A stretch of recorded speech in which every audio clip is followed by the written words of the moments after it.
Días a todos. Si alguien no me conoce, mi nombre es Erika Johanning y es un gusto para mí estar aquí. Hoy es un día además muy especial porque estamos cerrando una serie de 8 semanas que nombramos Ciudad Refugio. Y para los que nos han acompañado, han sido 8 semanas lindísimas, ¿verdad? Han sido 8 semanas en las que hemos intentado definir qué significa ser una iglesia refugio. Hemos hablado de qué características tiene una iglesia en donde las personas pueden venir libremente y ser aceptadas tal como son y encontrar un lugar a donde crecer y conocer más a Jesús.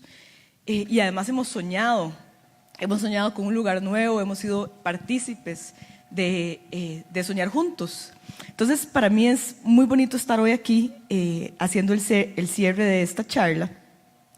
Y nada más, a manera de un poquito de resumen, hemos estado hablando de ciudad refugio, que es un término que aparece en el Antiguo Testamento y Dios manda al pueblo de Israel a construir 6 ciudades refugio.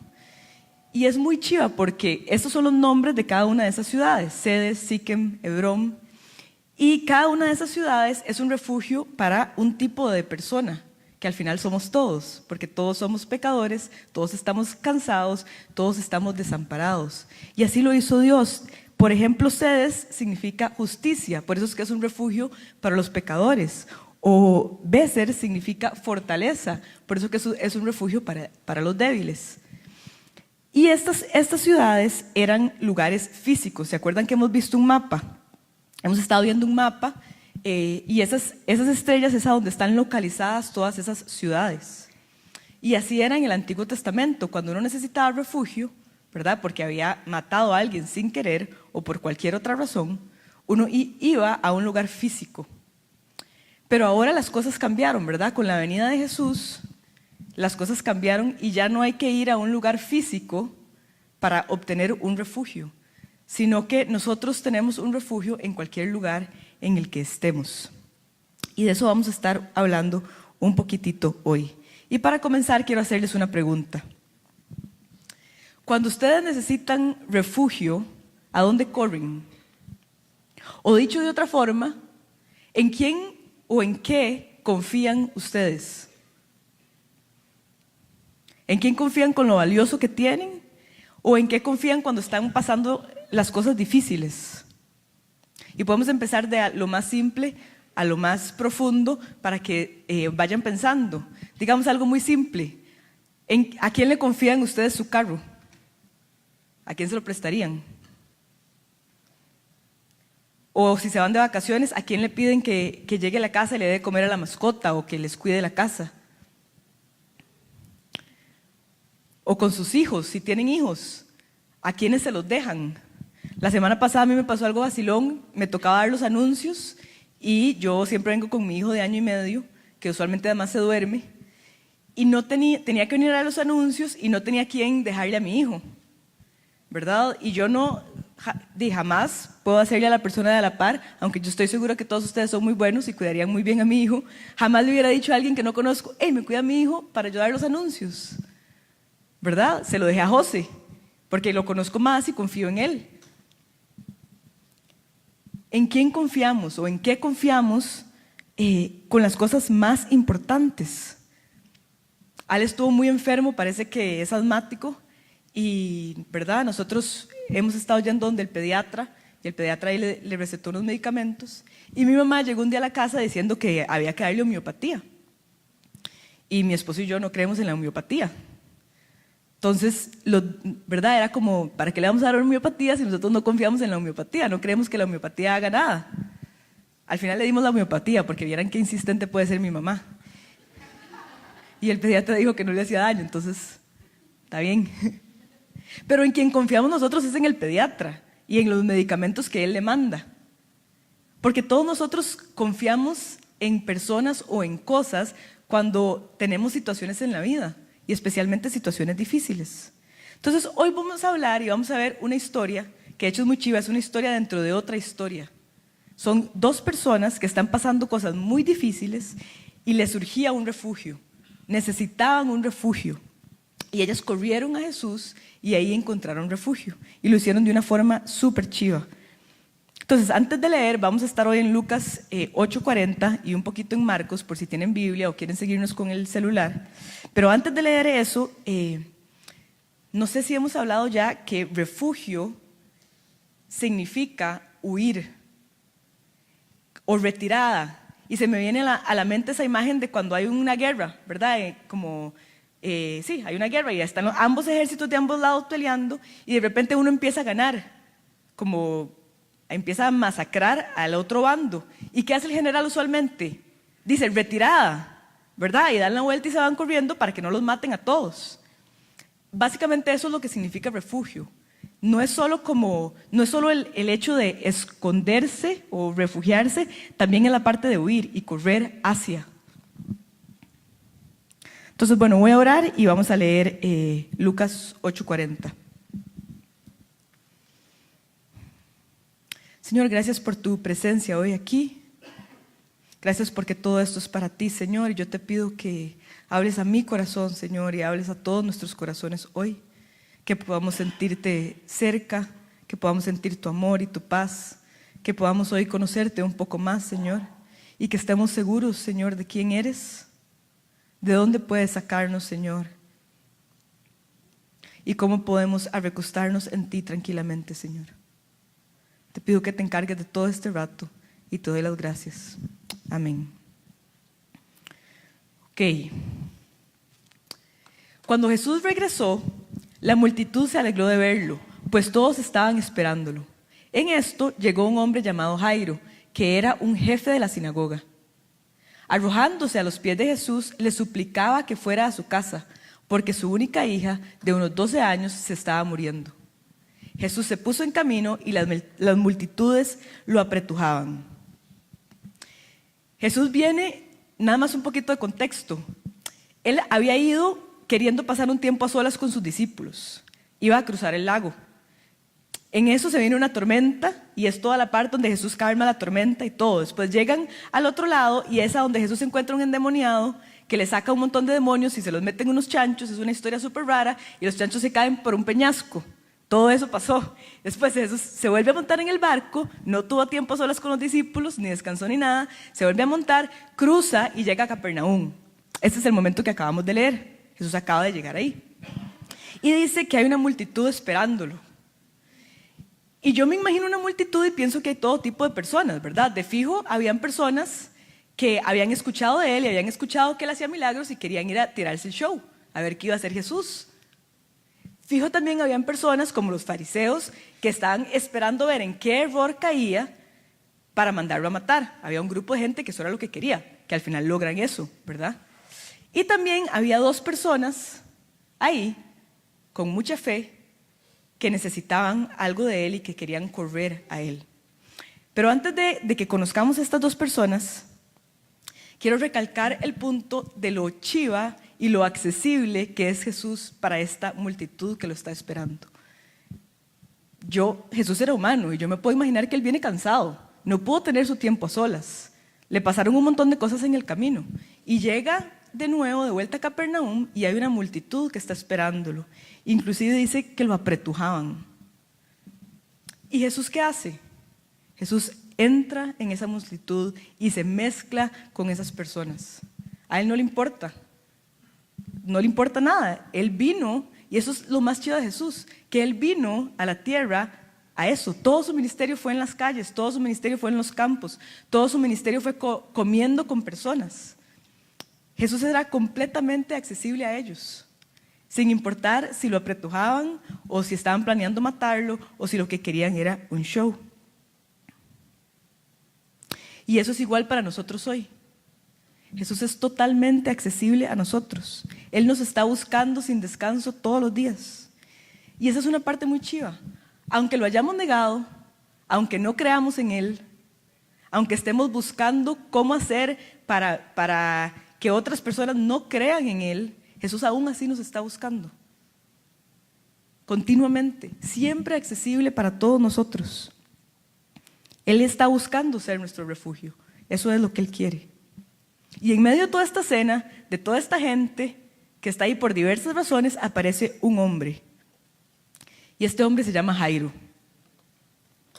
¿Cuántos Jairos conocen? Nadie. Y Jairo era un hombre que era jefe de una sinagoga. O sea, que es un hombre judío, pero no es cualquier judío. Es el jefe. Es el jefe de la sinagoga de Capernaum. Y para este pueblo judío habían pocos puestos más respetables que ser el jefe de la sinagoga. Jairo es un hombre importante. Él es el que manda. Y eso nos dice algunas cosas de Jairo. Probablemente tiene mucha madurez espiritual, conoce bien las escrituras, es devoto, es una persona líder en la comunidad, devoto a las personas también, una persona que probablemente otros llegan a buscar consejo en él, es fuente de sabiduría. Dice que en esta época habían de 3 a 7 ancianos por iglesia. 3 si era una sinagoga pequeña, 7 si era grande. Y se cree que Jairo era el líder de estas personas.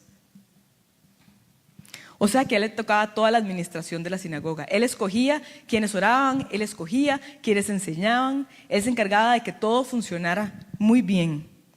Todos los servicios que ofrecían, él era el encargado, el Shabbat y todos los demás.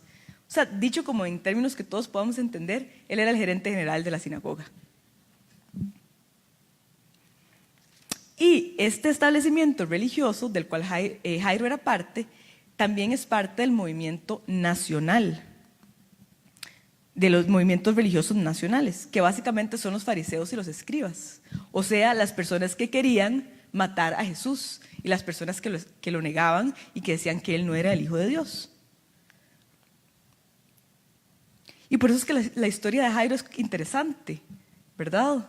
Este hombre que es parte de este establecimiento religioso, que está tratando de matar a Jesús y de quitarle su reconocimiento y quién es él, un hombre respetado, un hombre con autoridad, pero él no es así, ¿verdad? Él actúa de una forma muy diferente. Dice en el versículo 41 que se arrojó a los pies de Jesús y le suplicaba que fuera a su casa, porque su única hija se estaba muriendo. Él salió de la sinagoga, escuchó que Jesús había llegado y corrió a donde Jesús. Y Jairo es un hombre importante, entonces yo me imagino que esa multitud le abrió camino. Ahí viene Jairo, seguro con la cara desfigurada. Y seguro la multitud se abrió para que Jairo pudiera llegar hasta donde Jesús. Y cuando se encuentra con Jesús, este hombre, esta autoridad, se tira a sus pies. Se hinca, se agacha y se tira a los pies de Jesús y le empieza a suplicar. Hace como un año, mi abuela paterna estaba muy enferma. De hecho falleció en esa ocasión. Y me acuerdo que llegué donde mi papá a un almuerzo y le pregunté cómo seguía mi abuela. Y mientras mi papá me empieza a contar, se ataca a llorar. Y yo me impresioné tanto porque mi papá para mí es una figura de autoridad. Yo siempre lo he visto como un hombre fuerte, como una figura protectora. Y verlo llorar fue demasiado impresionante para mí. Esto es lo que está pasando en este momento. Jairo era una figura de autoridad de todo el pueblo. En esta época los hombres ni corrían, porque correr no era respetable. Y Jairo corre y se tira a los pies de Jesús y le suplica. Él no está pensando en que él es una persona con autoridad, a él no le está dando vergüenza, a él no le importa si sus superiores van a pensar o si él va a tener una consecuencia en su trabajo por lo que está haciendo. A él no le importa nada, a él lo único que le importa es que su hija se está muriendo y que Jesús puede hacer algo por él. Y él decide correr y refugiarse en Jesús. En una situación totalmente desesperada, Jairo corre y se refugia en Jesús. Esto es lo que Jairo le dice a Jesús. Suplicándole con insistencia: mi hijita se está muriendo, ven y pon tus manos sobre ella para que se sane y viva. Yo no sé si ustedes pueden sentirlo como yo, pero mi hijita, sienten como el amor y el cariño y el dolor en escoger una palabra como hijita, ni siquiera hija. Y me puse a pensar como en situaciones dolorosas que nos han pasado, porque este es el dolor de un padre ante la inminente muerte de su hija. Y me acordé cuando mi hermana nació, bueno, nació y todo bien, y mi mamá se la llevó a la casa, y como a los 2 o 3 días, mi hermana se empezó a poner amarilla, amarilla, amarilla, amarilla. Y eso me imagino que hay un nombre médico, pero yo lo que digo es que se le subió la bilirrubina, que es una condición en la sangre. Es que la sangre de Nicole no empataba, vean qué términos más técnicos estoy usando, no empataba con la sangre de mi mamá, y entonces Nicole se estaba envenenando, básicamente. Y es peligrosísimo, pueden quedar sordos o puede haber daño cerebral. Y mi mamá se llevó a Nicole para el hospital y le tuvieron que hacer una transfusión completa de sangre. Le tuvieron que cambiar toda la sangre, cambiar el tipo de sangre para que la sangre no, ¿verdad?, dejara de envenenar a mi hermana. Y fue horrible. Digamos que la bilirrubina puede llegar hasta 10 porque después de 10 hay daño cerebral, y Nicole llegó como a 15. No sabíamos si Nicole iba a estar bien o no. Y mi mamá, y llegó mi abuela y mi tía abuela y llamaron a un padre y había que bautizarla porque no se podía morir sin estar bautizada, y todo esto está pasando, y yo me imagino a mi mamá desesperada, ¿verdad? Nicole se podía morir o quedar sorda o con un daño cerebral. Eso es lo que le está pasando a Jairo. Su hija está muriendo, su hija está a punto de morir. Y además en esta época una mujer de 12, una niña de 12 o 13 años, en ese momento era cuando se consideraba que se convertía en mujer. Y más bien es un momento muy bonito y muy especial para la familia, porque es como una celebración de que la hija ya está en edad para casarse. Y lejos de estar celebrando, esta familia está llorando, porque su hija está muy enferma. Y esto es lo que me gusta de Jairo. En ese momento desesperado, Jairo corre y busca refugio en Jesús. Él cree que Jesús puede hacer algo por su hija. Y hay algo muy importante acá. Jairo tiene claro quién es Jesús, y a pesar de lo que está sucediendo, él cree en Jesús. Y eso es por una cosa, porque la fe de Jairo, y así como nuestra fe, la fe de cada uno de nosotros, no depende de las circunstancias, ni siquiera depende de nosotros. La fe depende de quién es Jesús. Se trata de Jesús, se trata de la persona que es Jesús. Ni siquiera se trata si yo me siento bien o mal, si mi mundo se me está cayendo, o inclusive si tengo dudas, porque es algo tan humano. Se trata de saber quién es Jesús, y eso es lo que Jairo tiene claro. Sigamos leyendo.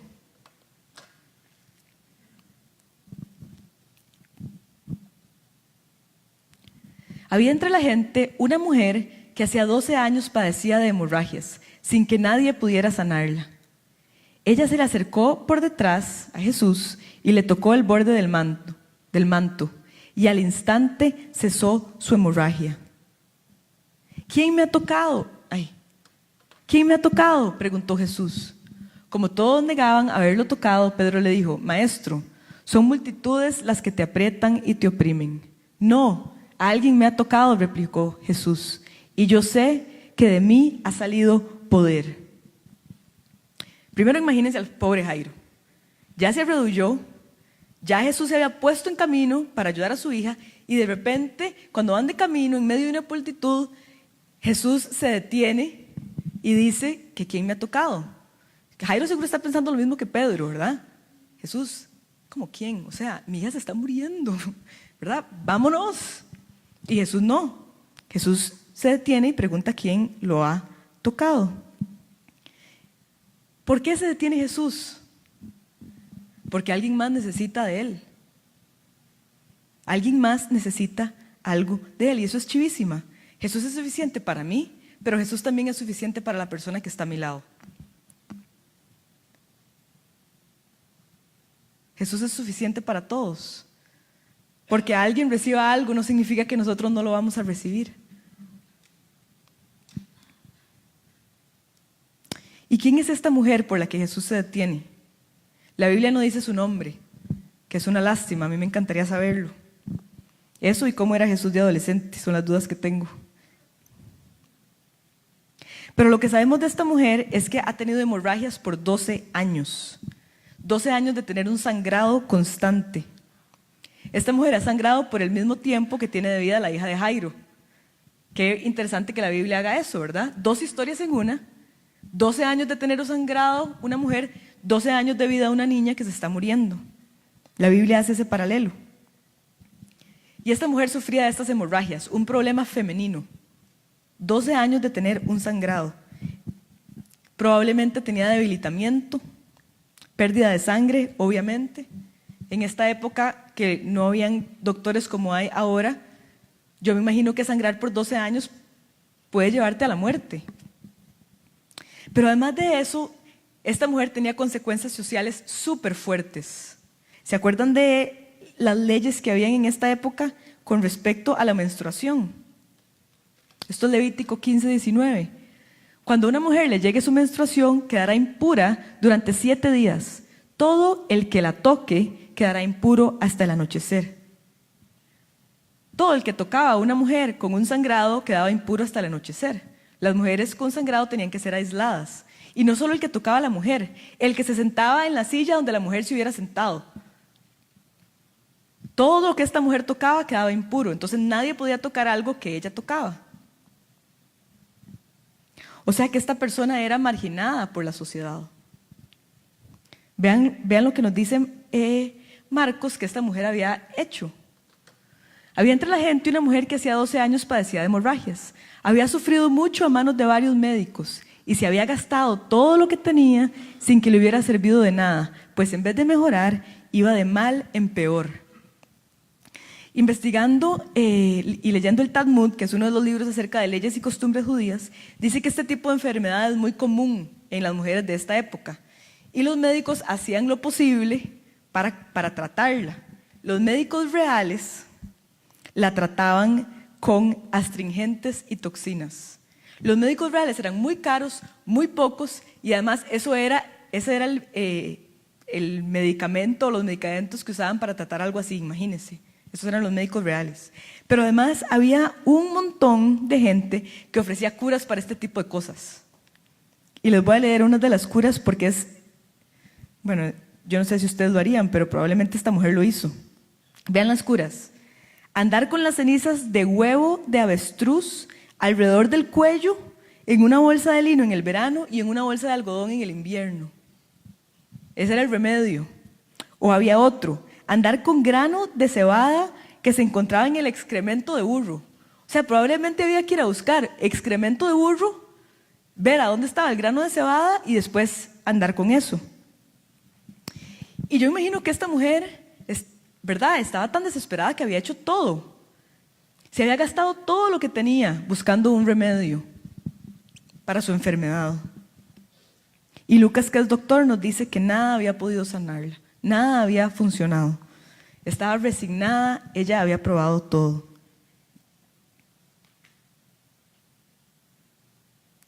Ustedes se imaginan lo que es tener 12 años de comer sola, 12 años de dormir sola, 12 años que nadie la abrace, 12 años de no tener contacto con nadie.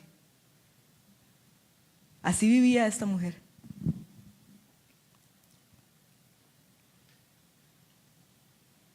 Esta mujer había perdido la esperanza, pero cree en Jesús.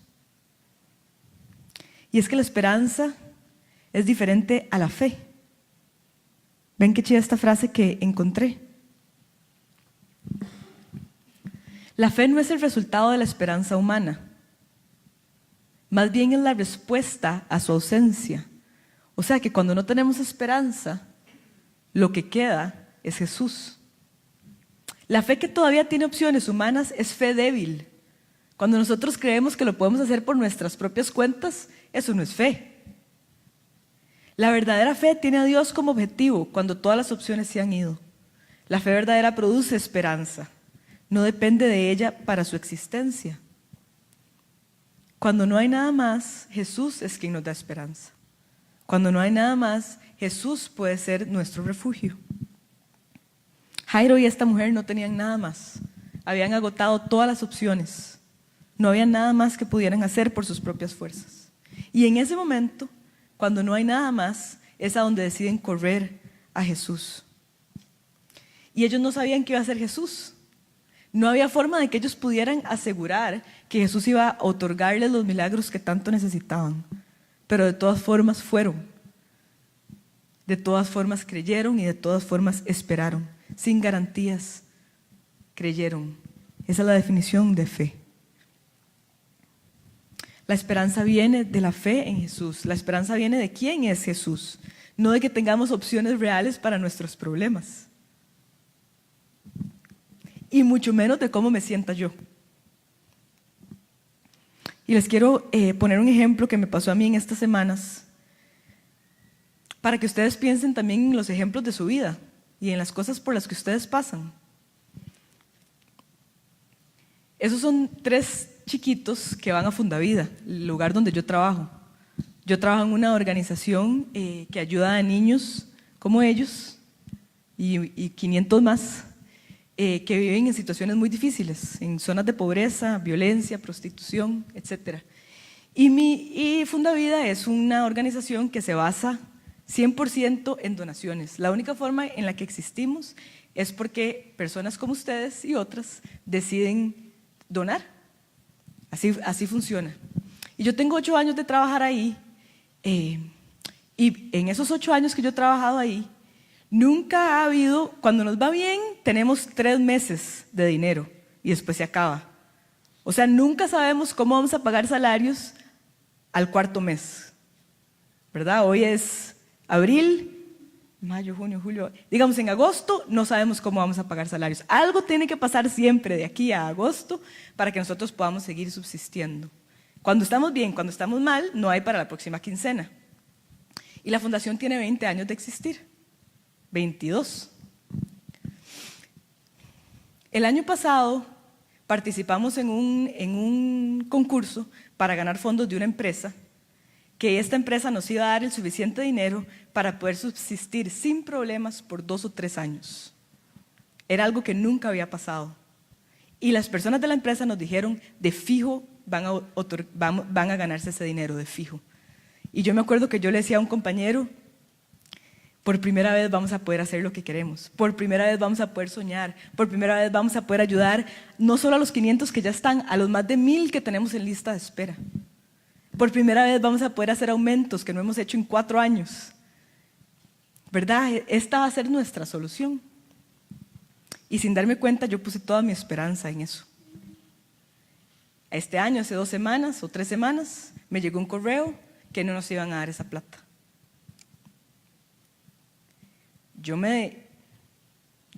sentí que me cayó a mí un balde de agua fría. Y de hecho me fui a donde mi compañero, ese que les digo, que estaba en la oficina, muy brava y muy triste. Y entré a la oficina de él y le dije, Alex, ya dije el nombre, se llama Alex. Y le dije, Alex, no nos van a dar la plata. No nos van a dar la plata. Y él me volvió a ver y yo empecé, madre, no puedo creer que no nos vayan a dar la plata. No entiendo a Dios. ¿Qué está haciendo Dios entonces? Él me llamó a este lugar, me trajo aquí para ayudar a estos chiquitos y le dije, ¿has escuchado las historias esta semana? Hay uno, se llama Axel, tiene 15 años. Excelente estudiante.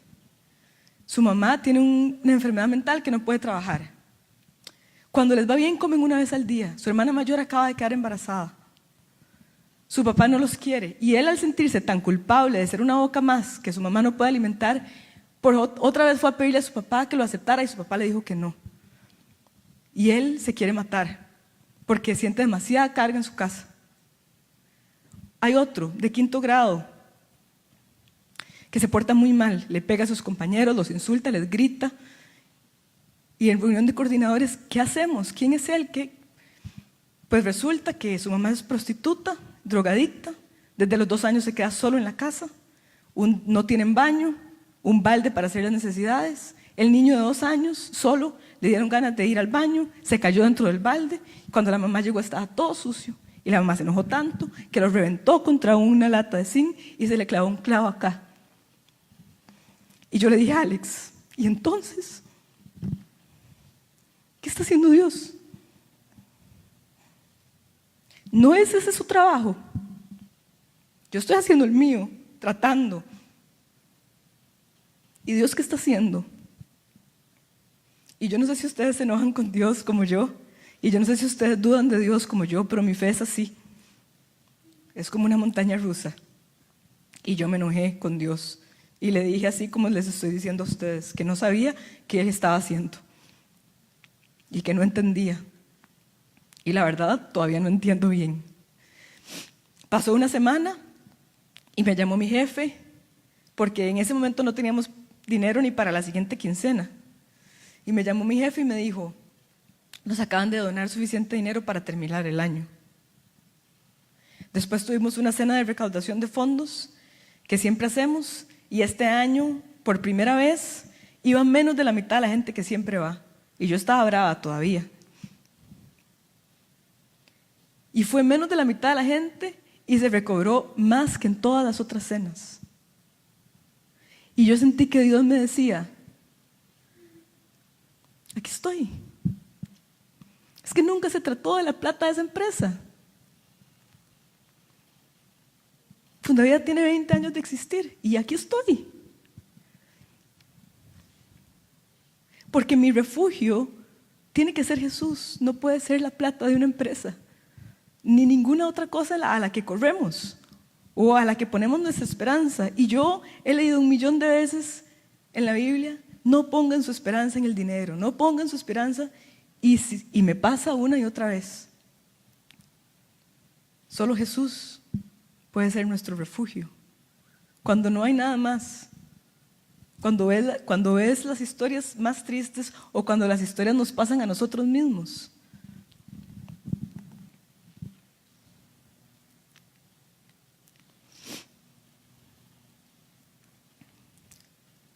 Esto es lo que hizo esta mujer. Cuando ella oyó hablar de Jesús, se le acercó por detrás entre la gente y le tocó el manto. Pensaba, si logro tocar siquiera su ropa, quedaré sana. Esta mujer está enferma, es débil, es rechazada y marginada. Y no tiene esperanza, pero quiere llegar a tocar a Jesús. Lo que quiere es tocar a Jesús. Y yo imagino que a esta mujer nadie le abrió camino como Jairo, ¿verdad? La multitud no se partió para ella.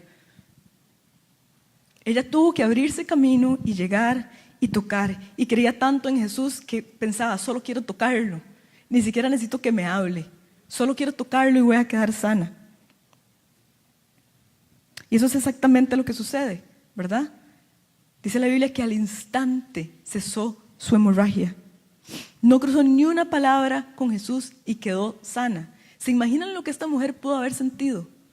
12 años de tener un sangrado y al instante paró y cesó su hemorragia. Yo imagino que se le quitaron como unos 12 monos de la espalda. El alivio que ella sintió debe haber sido increíble. Y mientras está experimentando este alivio y esta felicidad, Jesús pregunta, ¿quién me ha tocado? Y todos los que están ahí, no sé, Jesús, un montón de gente, estamos en una multitud. Y Jesús, no, alguien me tocó, porque de mí salió poder. El milagro ya estaba hecho. El poder ya había salido y ella ya había quedado sana. Pero Jesús necesita algo más. Él no ha terminado con ella. Y entonces yo me imagino a la mujer que se da cuenta que ya no puede pasar inadvertida, ¿verdad? Y de ahí tiene que hablar. No debe ser fácil contarle a una multitud que uno tiene una hemorragia por 12 años. Y además, seguro piensa, yo estoy aquí en esta multitud, quién sabe cuánta gente toqué, toda esta gente se va a sentir enojada de que yo estoy aquí, sucia, tocando a todas las personas. Y peor aún, seguro piensa, yo toqué a Jesús, ¿será que ensucié a Jesús? ¿Será que Jesús se va a enojar porque yo lo toqué cuando jamás podía? Y ella se tira al suelo, temblando a los pies de Jesús y le cuenta todo lo que pasó. Le dice que tenía hemorragias y le dice que quedó sanada, y Jesús le dice unas palabras demasiado bonitas. Hija, tu fe te ha sanado, vete en paz. Primero que todo, no hay nada que nosotros hayamos hecho o podamos hacer que asuste, ensucie o algo así a Jesús. No importa qué tan sucios nos sintamos, nunca podemos ensuciar a Jesús. Jesús nunca se va a asustar. Él está ahí listo para recibirnos con los brazos abiertos, todas las veces. Y Él está ahí listo para ser nuestro refugio. Y otra cosa lindísima es que le dice hija. Y es la única vez en todo el Nuevo Testamento que Jesús le dice hija a una mujer. Y básicamente le está diciendo, ya sos mi hija. Ya te adopté, ya sos parte de mi familia. La palabra sanado es soso, que en realidad lo que significa es salvar. Jesús le está diciendo, hija, tu fe te ha salvado. O sea que Jesús no solo la sanó físicamente, sino que la adoptó como parte de su familia. La hizo suya, le dio propósito, le dio esperanza. Esto es lo que más anhela Jesús de cada uno de nosotros, que seamos parte de su familia, amarnos, adoptarnos, recibirnos, abrazarnos y que de hoy en adelante nunca más tengamos que estar solos. Y le dice, vete en paz, que para ella se debe haber significado algo tan grande porque esta mujer era marginada y la paz que habla la Biblia es shalom, es paz con Dios, paz consigo misma y paz con todas las demás personas. O sea que esta mujer no solo cesó su hemorragia, no solo fue adoptada en la familia, no solo conoció a Jesús, sino que pudo volver a la sociedad. Ella fue sanada de cosas que ni siquiera sabía que tenía, o sanada de cosas que ni siquiera pidió. Y es que Jesús también tiene la capacidad de hacer eso por nosotros. Jesús puede ser nuestro refugio en cosas que ni sabemos necesitamos refugio. Nos puede sanar de males que no sabemos que tenemos.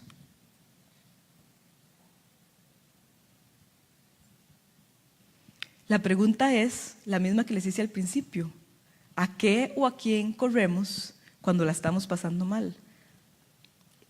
¿En qué o en quién confiamos con nuestra vida o con las cosas que más valoramos?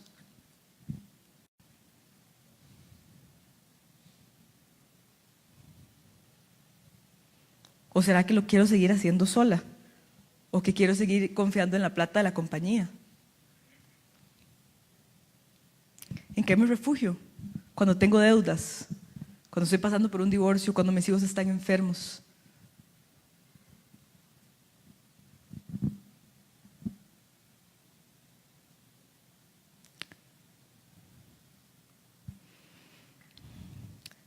¿Y qué pasó con Jairo?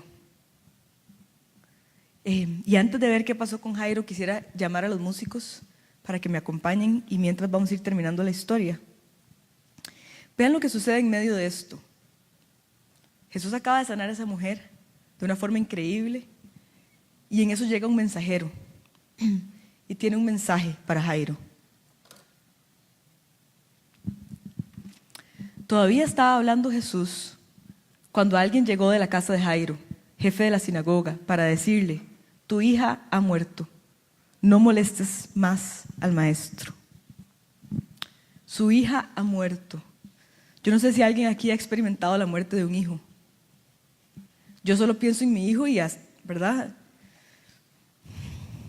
Hace como 6 meses, más, como 8 meses, fuimos a Estados Unidos porque mi hermana vive allá con mi hijo, con mi familia, mi esposo y yo y mi hijo. Y Ale se enfermó allá, le dio una crisis respiratoria.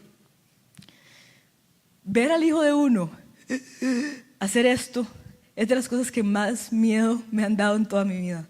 Y yo estaba sola en otro país y hay que empezar por buscar un hospital y trasladarse a este hospital con un niño de 9 meses que no puede respirar y llegar a un hospital a donde 5 personas lo agarran, ¿verdad? De cada extremidad para intentar ponerle una vía a un bebé de 9 meses que está pegando alaridos. Y por supuesto que yo lloraba inconsolada tratando de sostenerlo. Y que le digan a uno que está tan mal que se tiene que quedar internado porque no puede respirar y no está oxigenando. Yo no me imagino lo que pudo haber sentido Jairo cuando va de camino de vuelta a su casa ¿verdad? A punto de llegar, y llega un mensajero y le dice que su hija ha muerto. Yo imagino que perdió toda la esperanza. Y seguro Jesús se da cuenta de lo que Jairo está pensando y sintiendo y le dice algo. Y si algo nos llevamos hoy, creo que nos podemos llevar esta frase. Jesús le dice a Jairo: no tengas miedo, cree nada más. Y seguro Jairo pensaba: Jesús se murió, ¿cómo no tengas miedo? Se murió, mi hija se murió. Y la respuesta de Jesús es: no tengas miedo, cree nada más. En medio de cualquier situación que estemos pasando, esas son las palabras de Jesús una y otra vez: no tengas miedo, cree nada más. Cuando todo se ve oscuro, cuando no hay salida, no tengas miedo, cree nada más. En la incertidumbre, cuando no hay plata, cuando la empresa no da la plata, cuando perdemos el trabajo, podemos encontrar refugio en Jesús. Él nos dice: no tengas miedo, cree nada más. Jesús le ayuda a Jairo a no perder la fe. Cuando dudamos, Jesús nos ayuda a no perder la fe. Jesús llega a la casa de Jairo y todos están llorando, desconsolados, porque su hija acaba de morir. Y Jesús llega y dice algo raro: ella no está muerta, está dormida. La hija está muerta, pero Jesús dice eso. Algunos piensan que lo dice porque cuando creemos en Jesús no morimos espiritualmente, ¿verdad? Tal vez por eso Jesús dice eso. La verdad no estoy segura. Pero Jesús agarra a esta niña muerta y le dice: levántate. Niña, levántate. Y al instante esta niña recobra la vida y se levanta. ¿Se imaginan a Jairo y a su esposa? Dice la Biblia que estaban atónitos. Yo me los imagino llorando, felices, abrazando a la hija. Y después la Biblia hace algo muy vacilón, y es que Jesús dice: denle de comer a esa niña. Y yo no sé si es que la muerte da hambre, pero eso fue lo que Jesús les dice, que le den de comer. La manda a comer. Y así como Jesús levantó a esta niña de la muerte, eso es lo que Jesús quiere hacer por nosotros al final. Estar ahí para nosotros. Porque Jesús tiene el poder de curarnos de un cáncer, o de curarnos de nuestro propio orgullo, o de darnos nada más la fuerza que necesitamos para enfrentar lo que sigue. Porque a veces Jesús no cura el cáncer, pero cuando nos refugiamos en Jesús nunca estamos solos. Esa es su promesa, que vamos a tener amor todos los días, que vamos a tener propósito todos los días, y que Él va a estar ahí todos los días. Por eso es que Él es el mejor lugar, porque la plata de la empresa se va, aunque hubiera sido 100% segura. Eso fue lo que me dijeron a mí, pero de un día para otro no está. Jesús sí. Entonces vamos a cantar una vez más Refugio, ¿verdad? La canción que ha caracterizado y ha estado con nosotros durante estas 8 semanas. Y lo que quisiera invitarlos a hacer es que pensemos: ¿realmente a dónde corro cuando necesito un refugio? ¿En quién pongo mi confianza o en qué? ¿Qué hago en las situaciones difíciles de mi vida?